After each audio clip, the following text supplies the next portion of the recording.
하나님 말씀은 이사야 60장 1절에서 3절입니다. 이사야 60장 1절에서 3절 말씀. 이사야 60장 1절부터 제가 봉독하겠습니다. 일어나라, 빛을 발하여라. 이는 너의 빛이 이르렀고 여호와의 영광이 내 위에 떠올랐기 때문이다. 보아라, 흑암이 땅을 덮으며 짙은 어둠이 만민을 덮을 것이나 여호와께서 내 위에 떠오르시며 그분의 영광이 내 위에 나타날 것이니 민족들이 너의 빛으로 열왕이 너의 떠오르는 광명으로 나올 것이다. 3절까지 봉독했습니다. 이 시간은 우리 초울창강교회를 담임하고 계신 김영삼 목사님께서 일어나라, 빛을 발하여라 라는 제목으로 하나님의 말씀 증거하겠습니다. 기도하시겠습니다. 아버지 하나님, 심히 부족하고 연약한 종이 이렇게 아무나 설 수 없는 귀한 자리에 두렵고 떨림으로 또 감사함으로 섰습니다. 이 자리에 함께 하시고 부족한 종을 붙잡아 주시고 하나님께서 오늘 저희들에게 주시고자 하는 말씀 잘 선포할 수 있게 하여 주옵소서.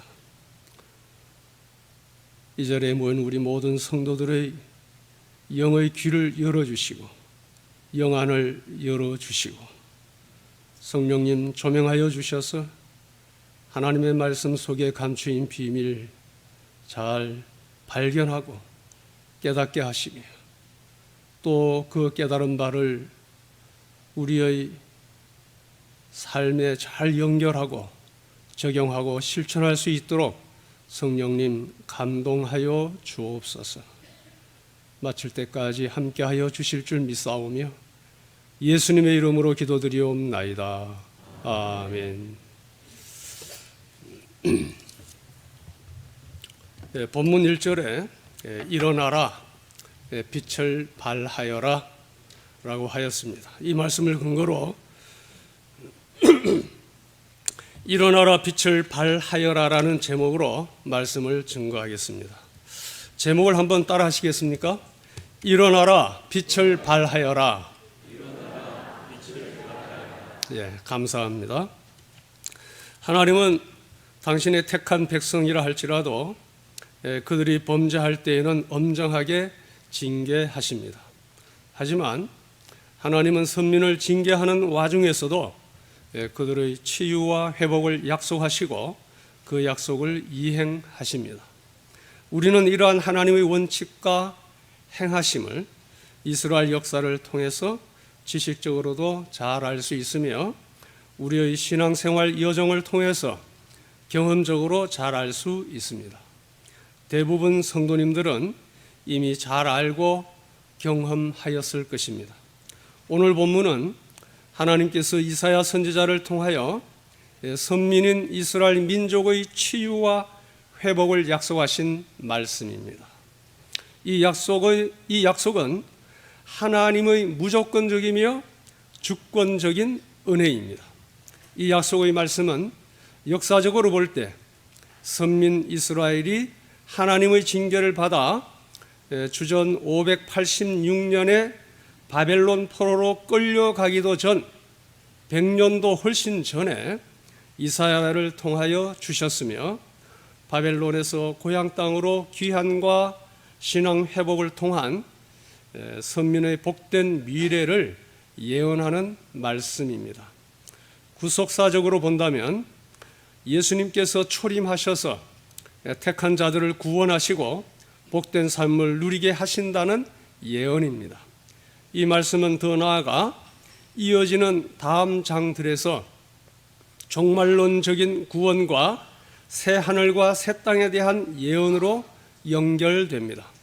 지금까지 오늘 본문의 전후 배경 혹은 맥락을 잠시 살펴보았습니다. 이제 본론으로 들어가겠습니다. 본론부에서는 시간 관계상 오늘의 본문 말씀을 우리 신앙생활에 연결 적용하기 위한 내용 중심으로 전개해 나가겠습니다. 첫째 대지 1절의 첫 마디에 일어나라 그랬습니다. 그것의 일어나라의 첫 번째, 어디에서 일어나야 합니까? 그 첫 번째, 절망적 환경과 상황에서 일어나야 합니다. 오늘 본문의 앞장을 보시겠습니다. 이사야 59장 9절에서 11절까지 말씀.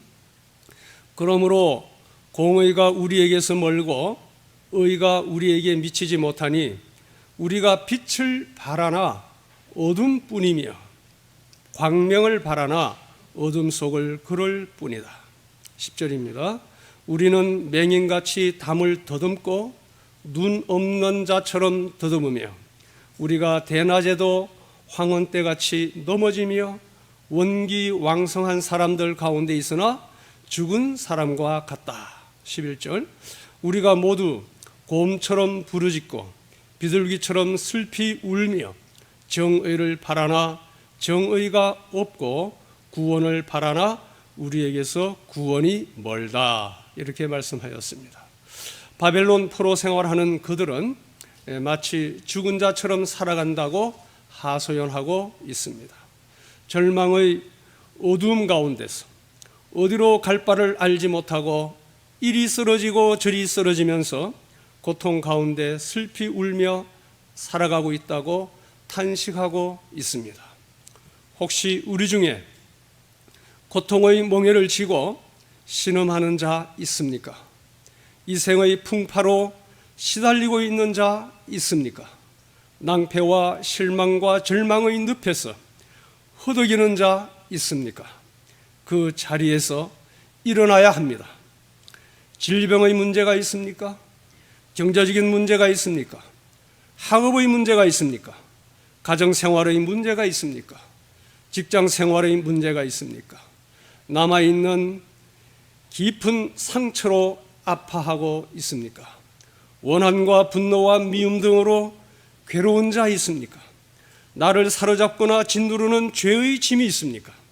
그 고통의 자리, 질병의 자리, 가난의 자리, 근심과 두려움의 자리, 슬픔과 아픔의 자리, 서름과 억울함과 우울의 자리, 실패와 낭패의 자리, 좌절과 절망의 자리, 과거 상처의 자리, 분노와 원망의 자리, 무거운 짐의 자리, 문제투성이의 자리, 흑암과 죽음의 자리에서 일어나야 합니다. 또 어디에서 일어나야 합니까? 둘째, 영적인 잠과 죽음에서 일어나야 합니다. 에베소서 5장 14절 하반절. 그러므로 말씀하시기를 잠자는 자여 깨어서 죽은 자들로부터 일어나라.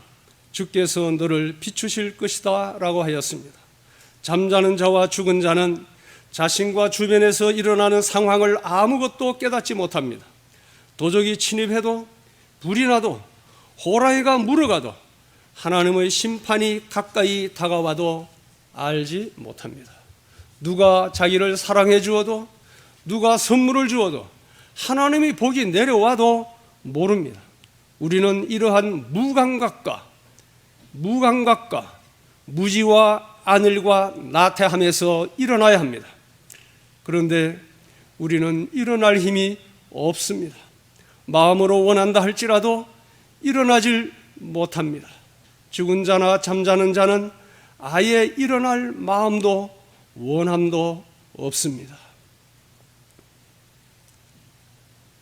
1-2 어떻게 일어날 수 있습니까? 우리에게 동력이 주어져야 일어날 수 있습니다.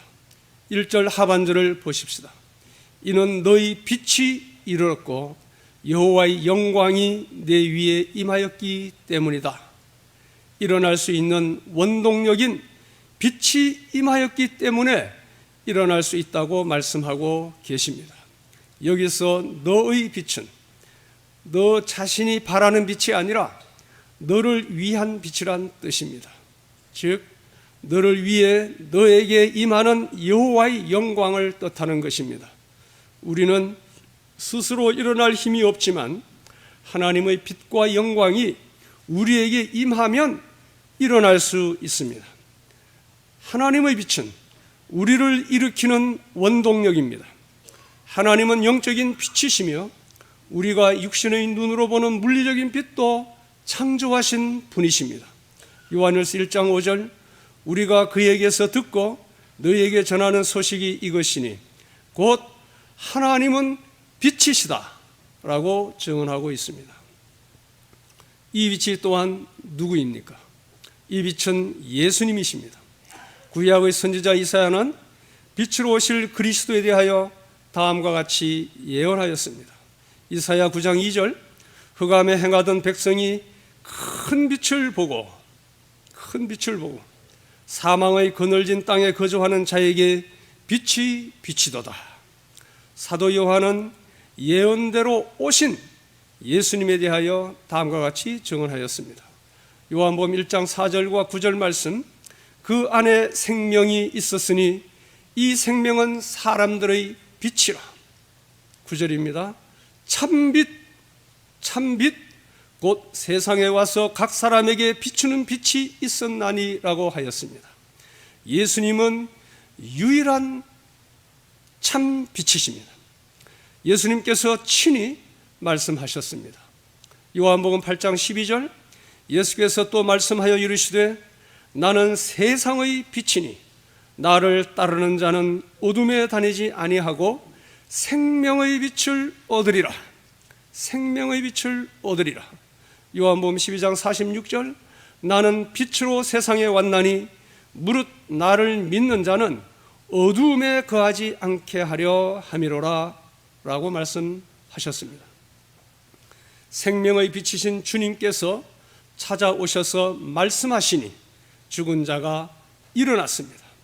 예수님 당시 회당장 야이로의 딸이 죽었는데 달리다굼 소녀야 일어나라 하시니 죽은 소녀가 죽음의 자리에서 일어났습니다. 나인성 과부의 외아들이 죽었는데 예수님께서 관에 손을 대시며 청년아 내가 네게 말하노니 일어나라 하시니 죽은 청년이 관을 박차고 일어났습니다. 예수님의 친구 나사로가 죽어 돌무덤에 묻혔는데 나사로야 나오더라 하시니 나사로가 무덤에서 일어나 나왔습니다. 이로보건대 예수님의 말씀이 육체적 생명의 빛도 되십니다. 예수님의 말씀이 임하면 살아나고 일어나게 됩니다. 어떤 죽음의 상황에 처했더라도 주님이 일어나라 말씀하시면 모든 절망적 상황을 헤치고 일어날 수 있습니다. 유대인으로부터 괴로 취급받던 사마리아의 수가성 여인, 우리가 잘 아시죠. 예수님의 말씀을 들음으로 영적으로 거듭난 후에 일어나서 온 동네를 다니며 전도의 열매를 맺었습니다.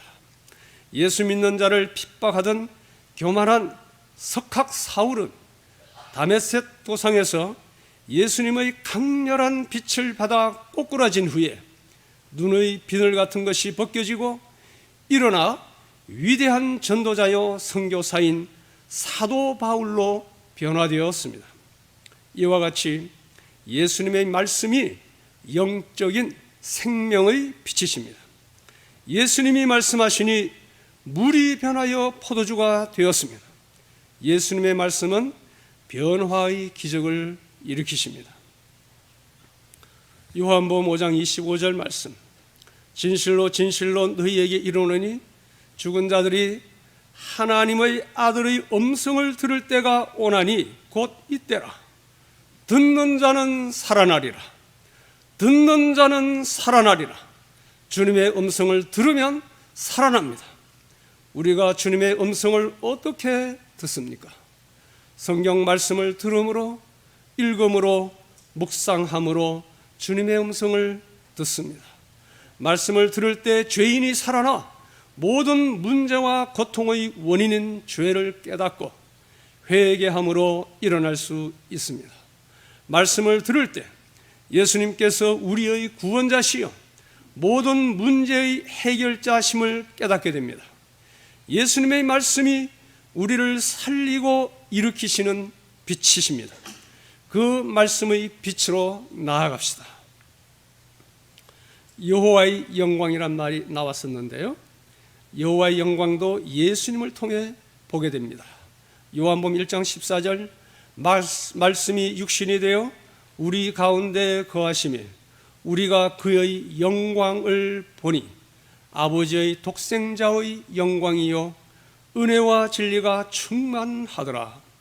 고린도후서 4장 6절 어두운 데 빛이 빛이라 말씀하셨던 그 하나님께서 예수 그리스도의 얼굴에 있는 하나님의 영광, 예수 그리스도의 얼굴에 있는 하나님의 영광을 아는 빛을 우리 마음에 비추셨느니라. 예수님의 얼굴에 하나님의 영광이 있다라고 말씀하고 있습니다. 하나님의 영광이라는 단어의 그 한자의에서 광은 물론 빛광자입니다. 영의 한자어는 영화영 혹은 꽃영이 아니고 신령영입니다. 하나님의 영광은 거룩하고 아름다운 영적인 빛입니다. 큰돼지 둘째, 우리 1절의 둘째 마디가 안 보였습니까? 첫째가 일어나라, 그 다음 둘째 빛을 발하여라. 일어나야 할 이유와 목적, 사명이 있습니다. 그 목적과 사명은 빛을 발하는 것입니다. 1절 다시 보겠습니다. 일어나 빛을 발하여라고 하였습니다. 사도 바울은 이 말씀을 에베소서에서 인용하였습니다. 에베소서 5장 14절 그러므로 말씀하시기를 자는 자여 깨어서 죽은 자들로부터 일어나라. 주께서 너를 비추실 것이다 라고 하였습니다.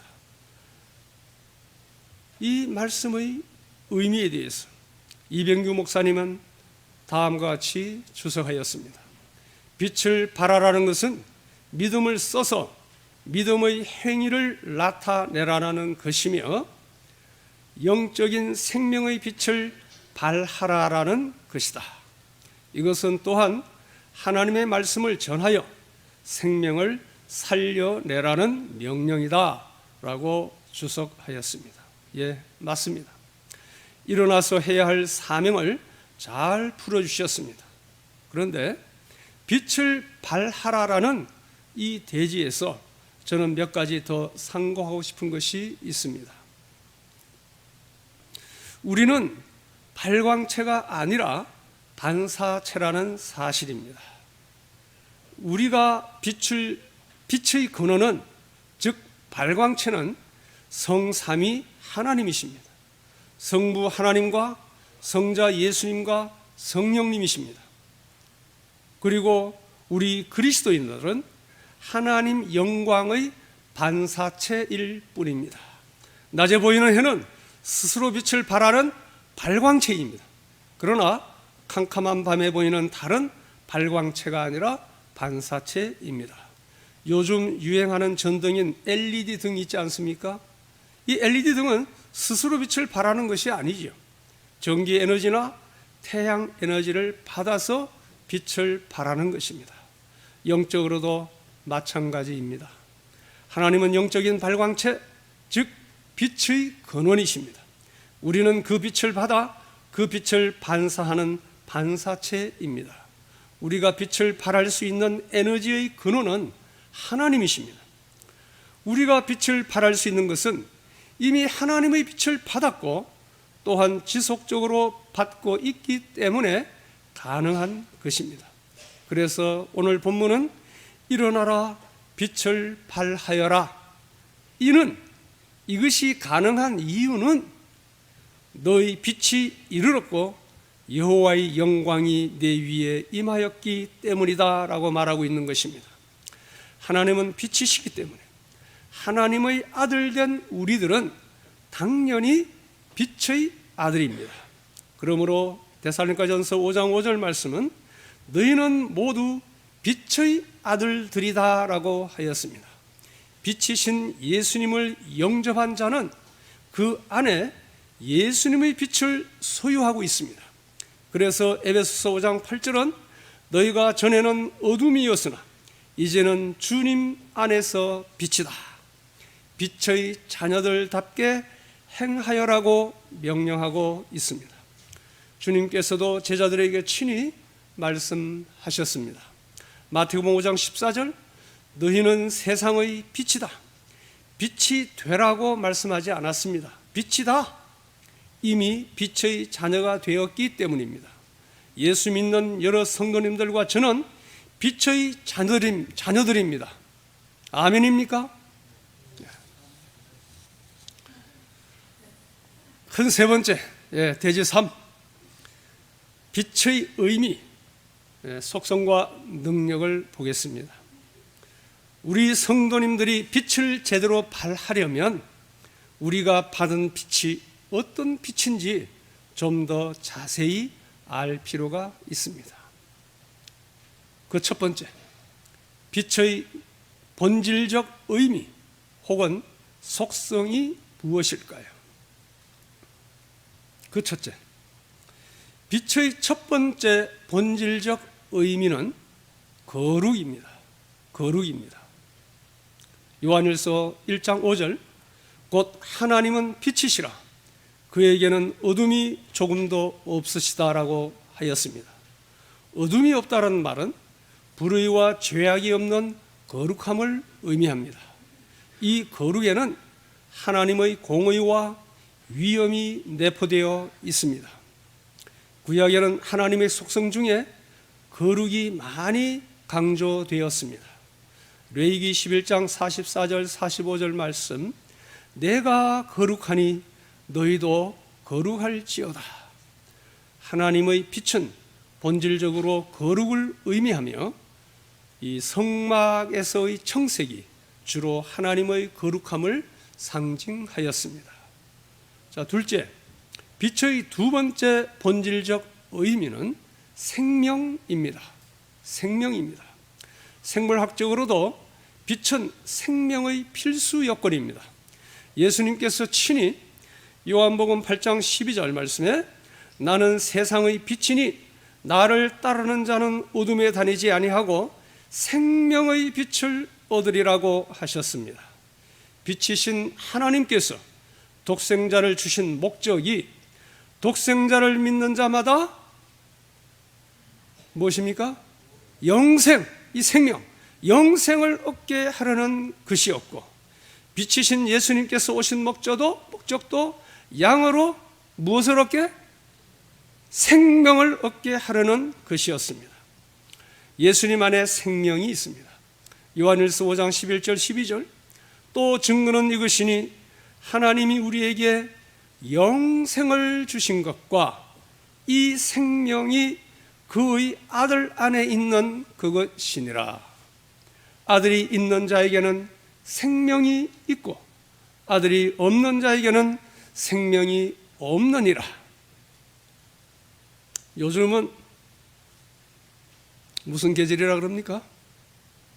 실록의 계절, 아름다운 실록의 계절입니다. 저는 특별히 초월 기도 동산에 충만한 그 생명의 푸른 빛을 보면서 이 땅에 푸르고 푸른 그리스도의 계절이 오기를 기도하게 됩니다. 세 번째, 빛의 세 번째 본질적 의미는 사랑입니다. 사랑입니다.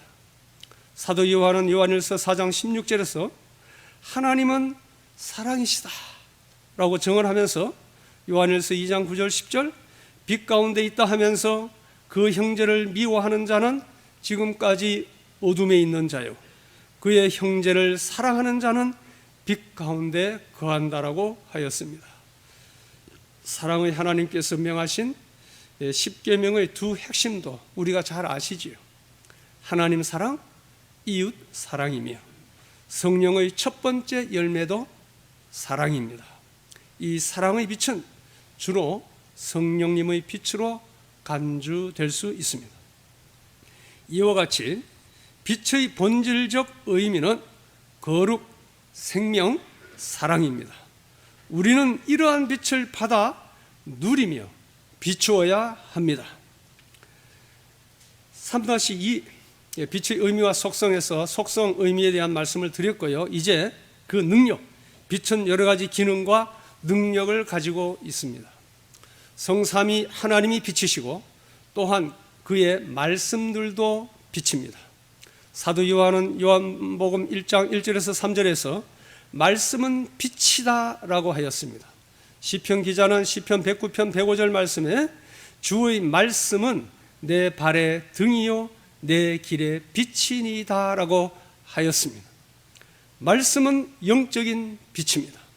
이 빛의 기능과 능력을 자세히 해설하려면 너무 길어지므로 12가지 항목만 간단히 말씀드리겠습니다.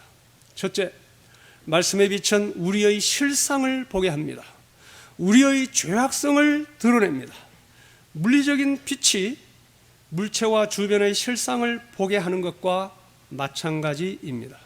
두 번째, 말씀의 빛은 어두움을 물리칩니다. 죄와 사망의 권세, 사단을 몰아냅니다. 셋째, 말씀의 빛은 영적으로 죽은 자를 살려냅니다. 죄인을 거듭나게 합니다. 말씀의 빛은 영적으로 성장하고 성숙하게 합니다. 영의 양식이 되었어요. 다섯 번째, 말씀의 빛은 하나님과 교제하게 하며 성도와 교제, 또 성도와의 사귐을 풍성하게 합니다. 여섯 번째, 말씀의 빛은 우리를 성결하게 하며 죄를 이기게 합니다. 일곱 번째, 말씀의 빛은 평안과 기쁨과 만족과 자유를 줍니다. 여덟 번째, 말씀의 빛은 지혜와 분별력을 줍니다. 아홉 번째, 말씀의 빛은 복된 춤의 길로 인도합니다. 열 번째, 말씀의 빛은 치유와 건강을 줍니다. 11번째, 말씀의 빛은 영적 전투에서 승리하게 합니다. 12번째, 끝으로 말씀의 빛은 선한 일을 하게 하며 하나님께 영광을 돌리게 합니다. 디모데후서 3장 16절 17절, 모든 성경은 이는 하나님의 사람으로 온전하게 하며 모든 선한 일을 위하여 준비되게 하려는 것이다. 골로새서 1장 9절 10절, 너희로 하여금 모든 신령한 지혜와 총명에 하나님의 뜻을 아는 것으로 채우게 하시고 모든 선한 일의 열매를 맺게 하시며 하나님을 아는 것에 자라게 하시고 라고 하였습니다. 마태복음 5장 16절 말씀, 이와 같이 너희 빛을 사람들 앞에 비추어서 그들이 너희 선한 행실들을 보고 하늘에 계신 너희 아버지께 영광을 돌리게 하여라. 여기서 하나님께 영광 돌린다라는 말의 뜻을 바로 이해해야겠습니다.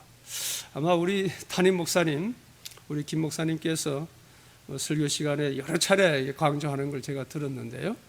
조금 더 제가 좀 설명하고 싶습니다. 먼저 알아야 할 것은 하나님의 영광이 무엇인가입니다. 웨스트민스터 소유리 문답 제4문답에 하나님은 어떤 분이신가에 대한 답이 다음과 같이 주어져 있습니다. 하나님은 영이시며 그의 존재, 그의 지혜, 능력, 거룩, 공의, 선함, 진실은 무한하고 영원하며 불변하십니다 라고 되어 있습니다. 하나님의 그 공유적 속성, 비공유적 속성이라 그러는데요, 그게 나와 있습니다.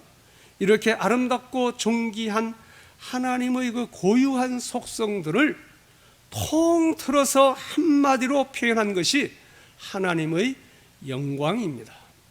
하나님 스스로 영광 중에 계십니다. 하나님 자신이 빛이시기 때문입니다.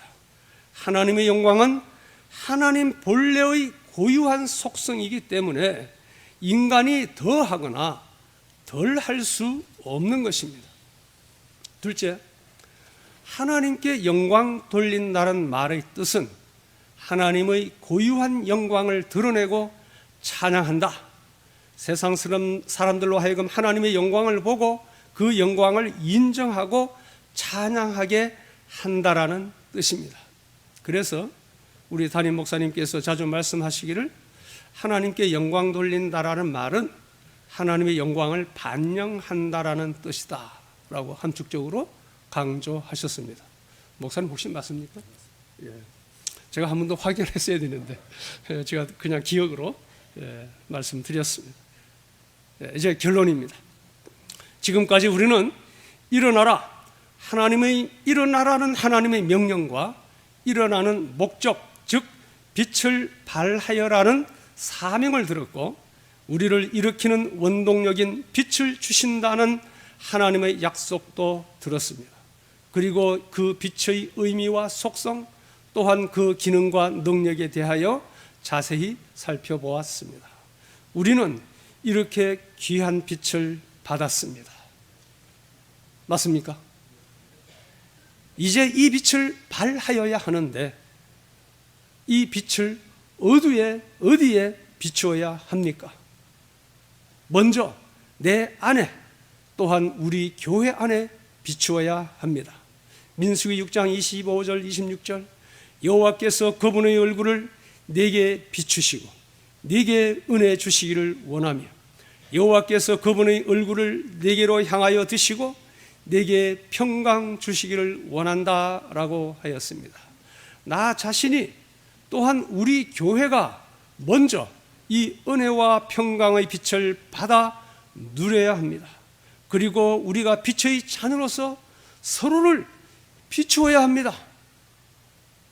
빛의 자녀로서 서로를 비추어야 합니다. 그리함으로 우리 교회가 환한 빛으로 충만해야 합니다. 또한 우리의 얼굴과 언행이 빛나야 합니다. 얼굴이란 단어 잘 아시는 분 많으시겠는데요. 얼이란 말은 정신 혹은 영혼을 의미합니다. 굴은 모양을 뜻하는 꼴 사납다, 꼴 좋다, 뭐 그러잖아요. 꼴, 모양을 뜻하는 꼴에서 왔다고 합니다. 그래서 우리 얼굴은 영혼의 겉으로 보이는 모양이라고 할 수 있습니다. 자, 이제 옆사람이 얼마나 빛나는지 마저 한번 보십시다. 한번 보세요. 빛나나 안 빛나나. 예, 서로 인사합시다.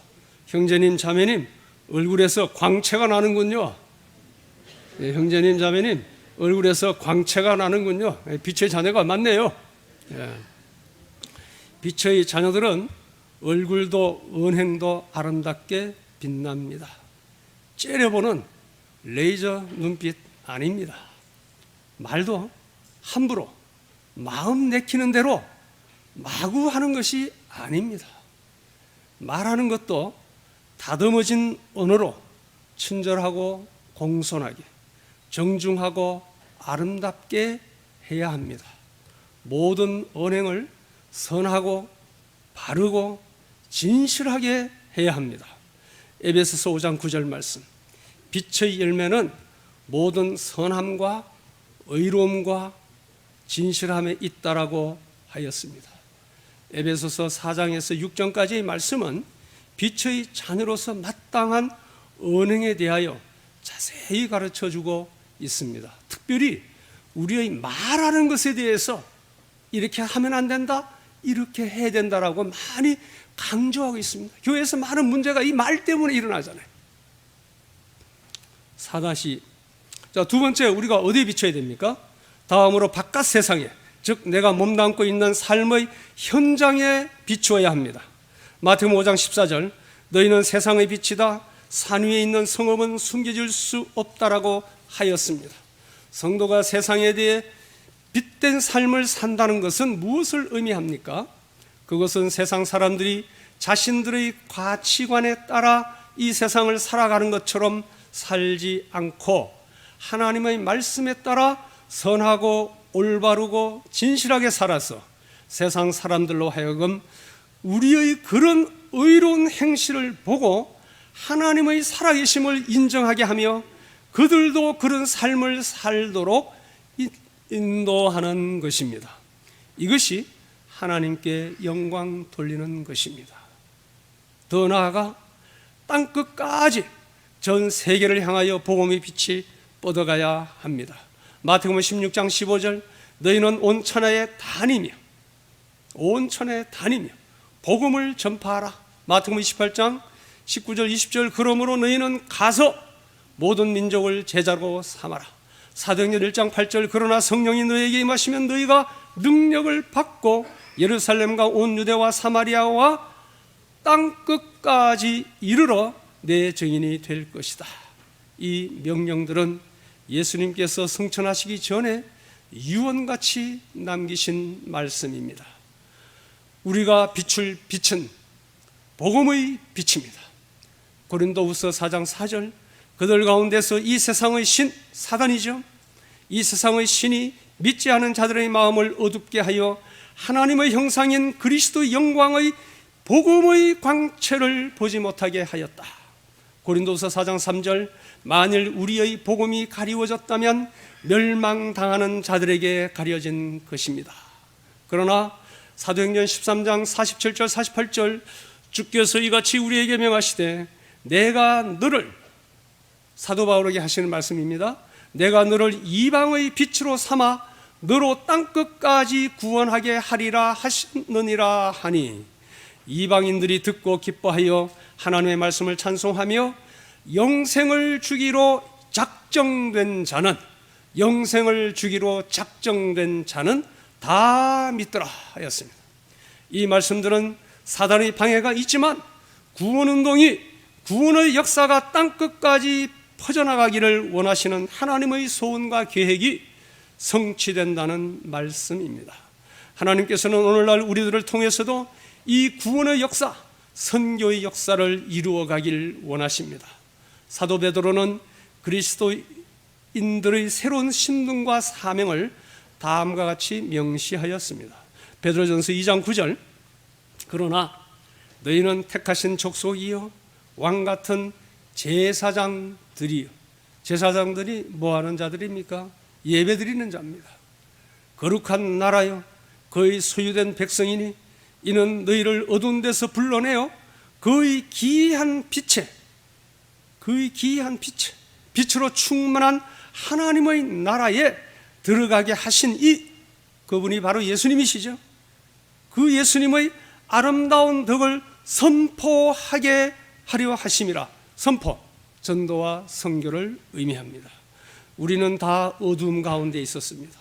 그러나 복음의 빛을 받아 믿음으로 어둠에서 건져내어 하나님의 놀라운 빛 속으로 들어가게 되었습니다.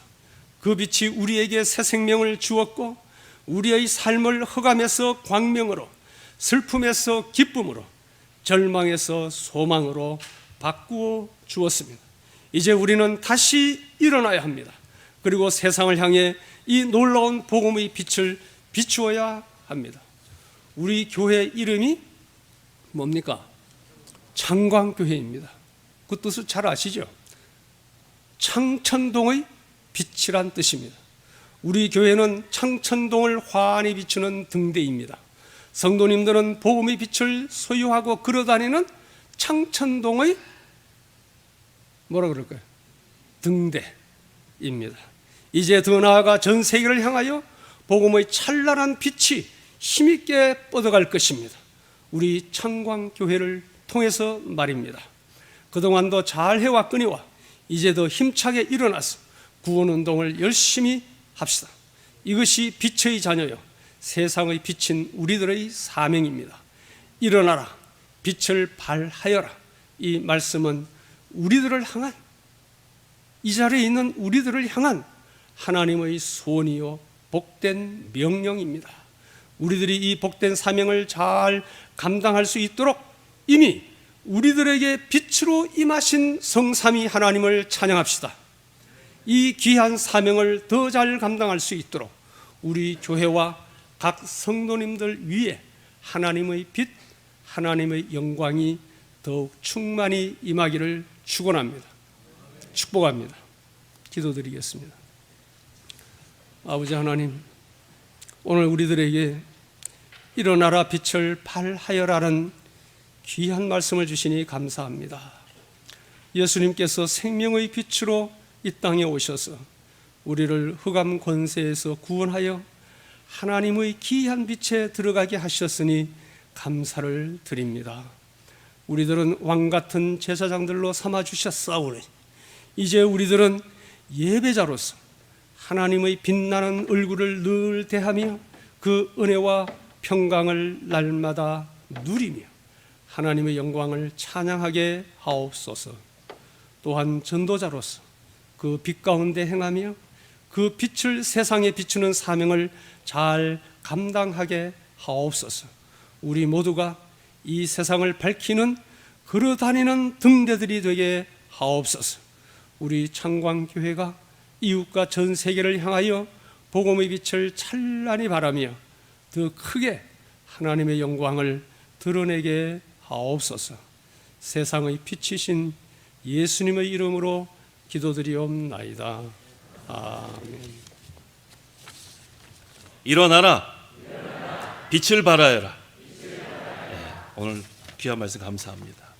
찬송가, 우리 통일 찬송가 259장, 새 찬송가 502장, 259장, 새 찬송가 502장 1절과 4절 하겠습니다.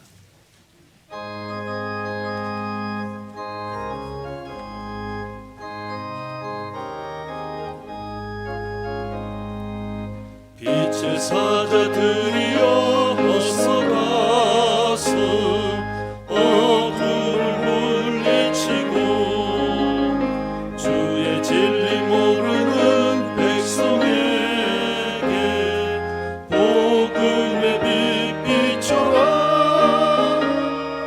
빛의 사자들이여 복음의 빛 비춰라. 죄로 부든 밤 밝게 비춰라. 빛의 사자들이여 동서남북 어디나 땅 끝까지 주님만 의지하고 어두워서 못 보는 백성에게 복음의 빛 비춰라. 빛의 사자들이여 복음의 빛 비춰라. 죄로운 밤 밝게 비춰라. 빛의 사자들이여. 다 같이 주기도문 하심으로 오후 예배 마치겠습니다. 하늘에 계신 우리 아버지여, 이름이 거룩히 여김을 받으시오며 나라의 임하옵시며 뜻이 하늘에서 이룬 것 같이 땅에서도 이루어지이다. 오늘날 우리에게 양식을 주옵시고 우리가 우리에게 죄 지은 자를 사하여 준 것 같이 우리 죄를 사하여 주옵시고 우리를 시험에 들게 하지 마옵시고 다만 악에서 구하옵소서. 대개 나라와 권세와 영광이 아버지께 영원히 있사옵나이다. 아멘.